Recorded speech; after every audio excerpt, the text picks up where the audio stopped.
Dok, saya gastritis, tapi 3 bulan ini badan saya linu semua, sendinya sakit, kadang kayak ditusuk-tusuk, tetapi dari dokter gastro dicek CRP-nya normal, 0,5. Tapi dokternya tetap mengatakan bahwa ini rheumatoid arthritis. Apakah bisa saya RA tapi CRP-nya normal? Jadi diagnosis autoimun rheumatoid arthritis ataupun radang pada sendi-sendi ya, pada synovium, kita sebut dengan sinovitis karena radang pada sinovium sendi, sehingga orangnya kaku-kaku pada pagi hari ya, kemudian jari-jarinya menjadi linu dan kadang-kadang bengkak dan lain sebagainya. Maka ini untuk menegakkan diagnosis secara ini tidak harus hanya HSCRP saja gitu.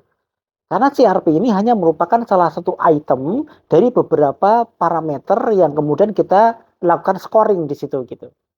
Jadi untuk rheumatoid arthritis ini ya sesuai dengan American College of Rheumatology ataupun ACR tahun 97 dikatakan bahwa bisa mengatakan dia rheumatoid arthritis jika ya ada beberapa scoringnya. Salah satu adalah waktunya lebih dari 6 minggu ya. Kemudian ada nyeri pada persendian terutama pada sendi-sendi yang kecil, sendi-sendi jari tangan, pergelangan tangan dan lain sebagainya.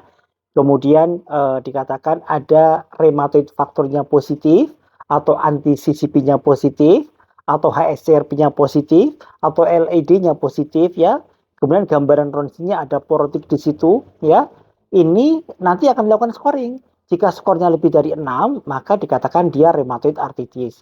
Jadi kalau salah satu item saja negatif, misalnya HSCRP negatif nih, atau LAD-nya negatif, atau anti CCP-nya negatif, tapi yang lainnya positif kan tentu skornya juga akan tinggi gitu kan. Sehingga HSCRP bukan merupakan penentu untuk rheumatoid arthritis, tetapi merupakan salah satu item saja dari beberapa pemeriksaan untuk kita lakukan scoring gitu. Nah, apakah gastritis bisa menjadi RA? Saya kira ini merupakan dua penyakit yang berbeda gitu ya. Karena gastritis itu adalah radang pada lambung, sedangkan RA itu merupakan autoimun. Walaupun kadang-kadang penyakit rheumatoid arthritis ataupun autoimun yang lain sering menimbulkan keluhan pada lambung. Yang dikira kita gastritis ternyata merupakan vaskulitis ataupun radang pada pembuluh darah yang ada pada pembuluh darah yang di lambung ya, pada mesenterium. Sehingga keluhannya pun juga nyeri perut hampir sama dengan gastritis.